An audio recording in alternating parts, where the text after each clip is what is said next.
Okay, the next example, that is a triangular trough 10 feet long, is 4 feet across the top and 4 feet deep. If water flows into the trough at the rate of 3 cubic feet per minute, find how fast the surface is rising when the water is 6 inches deep. Okay. If we are going to draw the triangular trough, so that is a trough in a form of triangle. So based on our given, the length of the trough is equivalent to 10 feet. Okay, 10 feet long, 4 feet width, that is 4 feet. And the height here, that is 4 feet. The height of the triangular trough is still 4 feet. So another given here, that is the volume of the water that is getting inside the trough is equivalent to 3 cubic feet per minute. Okay.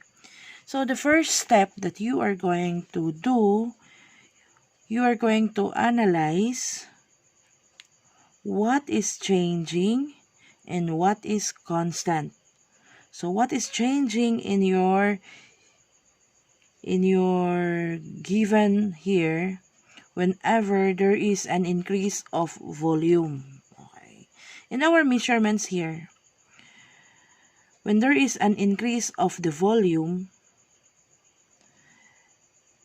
the length of the water inside the trough will not change.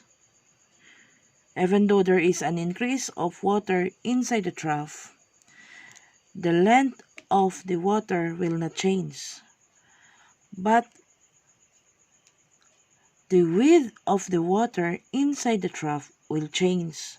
So though with the height of the water inside the trough will change whenever there is an increase of volume of water.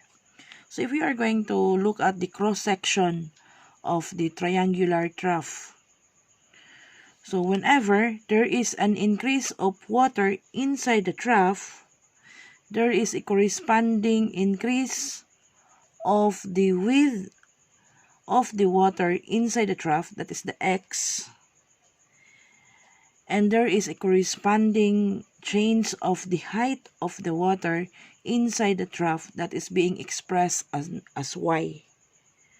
But the length of the water inside the trough, whenever there is an increase of the volume of water, will remain as 10 feet. So remember to look at the cross-section. Whenever there is an increase of the water inside the trough, there is a corresponding change of the width of the water. So do with the height of the water.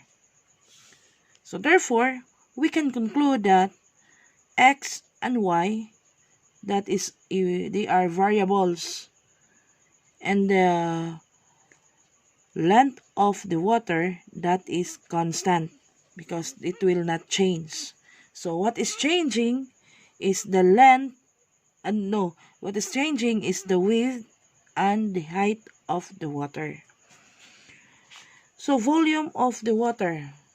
The formula of the volume of the water, that is equivalent to 1/2 x times y times 10. That is from the formula length times width times height. And since that is triangular, you are going to multiply that with 1/2. So in our problem, our length here, that is constant. Our width of the water is changing. The height of the water is changing. The width of the water, that is expressed as x. The height of the water is expressed as y. So that's the reason we have here 1/2 x, that is the width of the water, y, that is the height of the water, and 10, that is the length of the water. Length times width times height, wherein the width expressed as x, height expressed as y. So 10 divided by 2, you will have 5xy. So therefore, the volume of the water, that is 5xy. But then, what is given here is only the volume. You are going to find how fast is the water rising. So the unknown here, what is unknown, so that you will know what you're solving. So unknown here that you're going to solve is how fast is the surface rising. That is dy dt. You are going to solve dy dt when y is equal to, at the instant, y is equal to 6 inches. Is the unknown. So therefore, we are going to express x in terms of y, because y is what we are going to solve. So to express x in terms of y, we are going to use similar triangle. So similar triangle, that is the triangle of the water formed by the water and the triangle formed by the triangular trough. So that is x over y is equal to 4 over 4. So this can be cancelled. Cancel the 4 over 4. So therefore, you will have x is equal to y.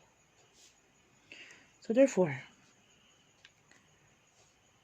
we have that one. So volume is equal to 5xy. Volume is equal to 5. What are we going to use? X or y? We are going to use y, because we are solving for dy dt. So therefore, express x in terms of y. What is x equal to? X is equal to y. So that's the reason you will have y squared. Because x is equal to y times y, that becomes y squared. V is equal to y squared. Find the derivative. So dv over dt is equal to 10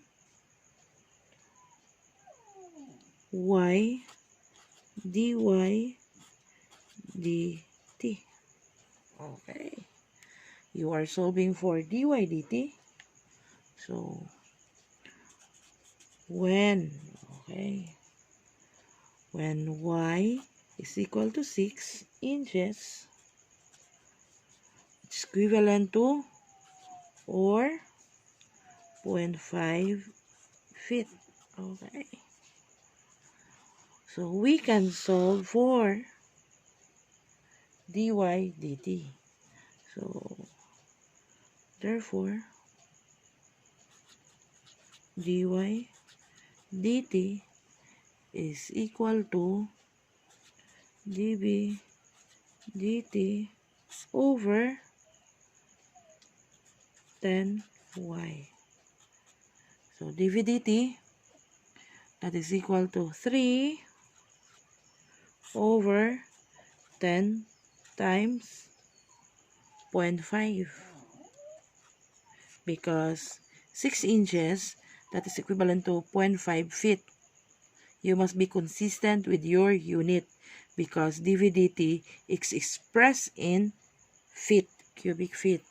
So therefore, dy/dt is equal to 0.6 feet per minute.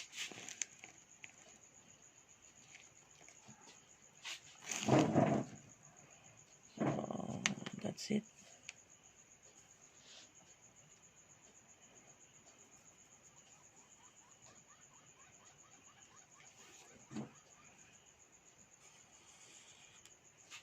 So that is now the final answer.